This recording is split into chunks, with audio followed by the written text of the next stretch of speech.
tucked away in this Comstock Park neighborhood is a Halloween attraction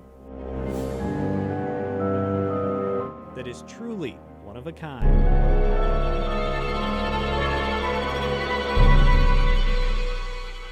Okay, so this is the Haunting of Storybook Hollow. It is a haunted fairy tale village themed home haunt. So what is this? Okay, so this is when you first enter, you're in the little town market.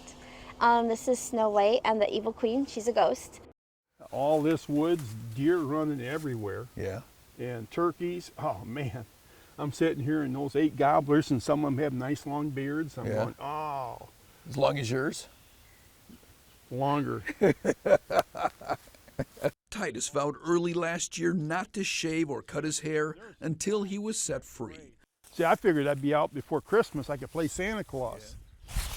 He was a suspect from the beginning in the 1990 murders of hunters Doug Estes and Jim Bennett in the Fulton State game area next to his property, but the original detectives quickly cleared him.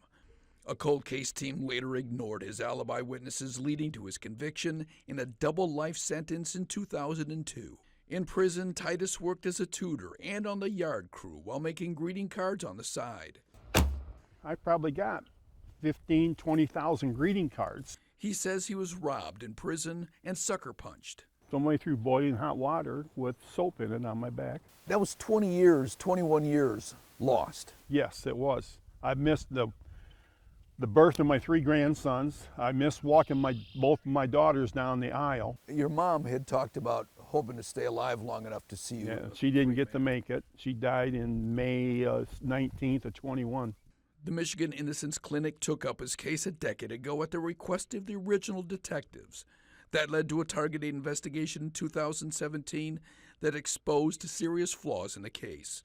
But it was the producers of a podcast and true crime TV show who discovered an alternate suspect, an Ohio serial killer named Thomas Dillon, who has since died. Susan! Welcome out. Late last month, a federal judge cleared the convictions and ordered his release after ruling that investigators wrongly withheld evidence about Dillon. His first request? Sweetwater donut mill. I want a New York cheesecake.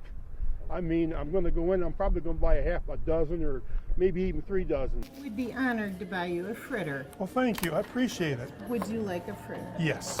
Raspberry or apple? Apple. Producers from the podcast and true crime show drove him straight to Sweetwater's. He's gonna start crying again. Well, Later, a lunch at McDonald's that included a Shamrock Shake. I was shocked that it was $23 for the 2 of us. Back in the woods next to where he's now staying, Titus watches the birds, breathes the fresh air, looks forward to deer hunting again. And he's learning how to use an iPhone. Finally learning how to text. It ain't going to do no good to sit there and be angry and mad and everything else. It's just going to eat at me. Yeah. So it's best to just put it off to the side. Yeah. And then make the best of what I got right now. He's expecting to file a claim soon for state wrongful imprisonment compensation, $50,000 a year, more than $1 million in all. Some people say, wow, $1 million. Yeah, but how many years did I spend in that hellhole to get that when I could have been out making money? It was also in the woods on Thursday that he finally pulled out his electric shaver. Well, this is the day I said I was going to shave this when I get out, and that's what this day is.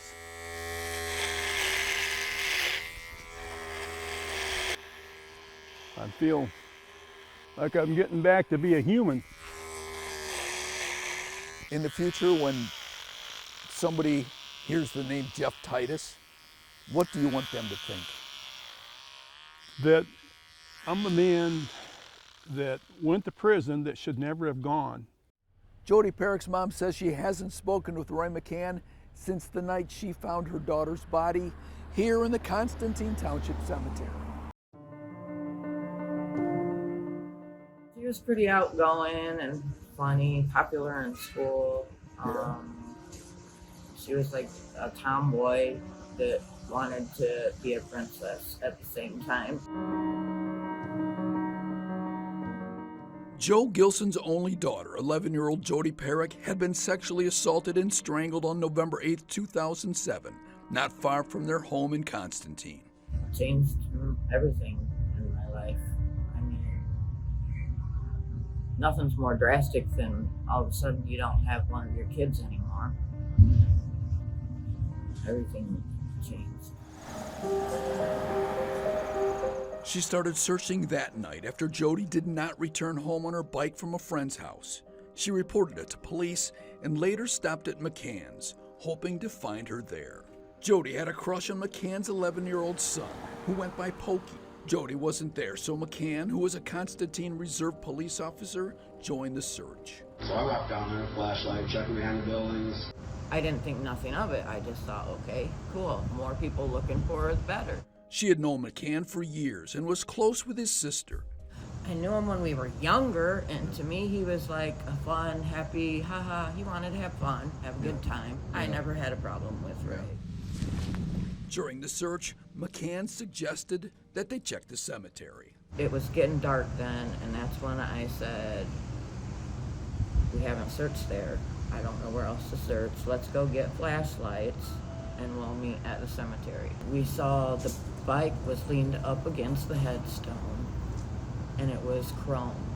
So when the headlights, we turned around the corner, the headlights shone on the bike. We saw the bike first.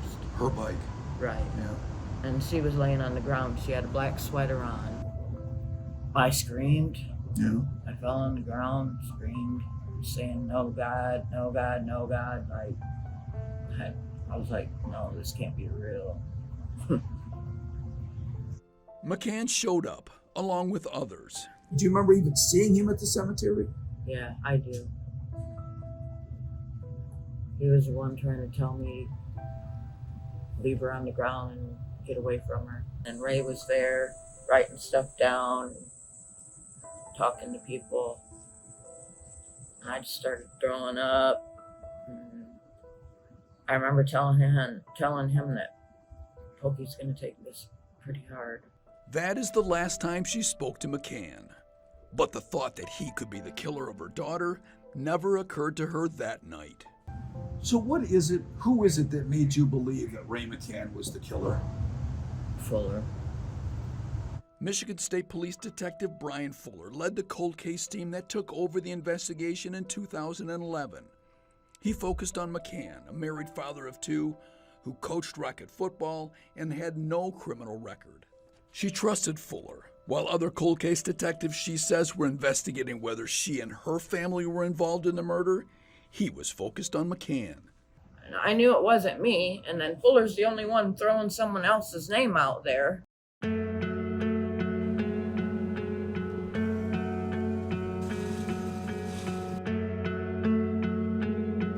Jodi's mom, Jo Gilson, says she learned secondhand that police had solid evidence against Ray McCann, a Constantine Reserve police officer, in the 2007 sexual assault and murder of her daughter. Tell the truth. Get it over with. He's destroyed so many people's lives. McCann was never charged with Jodi's murder, but fearing that he could face up to life in prison if he went to trial, he pleaded no contest to one of 5 perjury charges. He served 20 months in jail and prison. In 2016, a Target 8 investigation revealed that police had lied repeatedly to McCann during repeated interrogations. By that time, the real killer, Daniel Furlong, who lived nearby, had confessed to killing Jodi and working alone. Wrongful conviction lawyers at Northwestern University and the University of Michigan took the case, leading to his exoneration. Then last month, a federal jury ruled that Detective Sergeant Fuller had violated his constitutional rights, awarding McCann $14.5 million. There's no winner in this. Nobody, it's just, 16 years. It was, tragic what happened, Unfortunately, a young girl lost her life, and my heart goes out with her family. Every September 2nd, Jodi's mom gathers with family and friends to celebrate her daughter's birthday at her gravesite.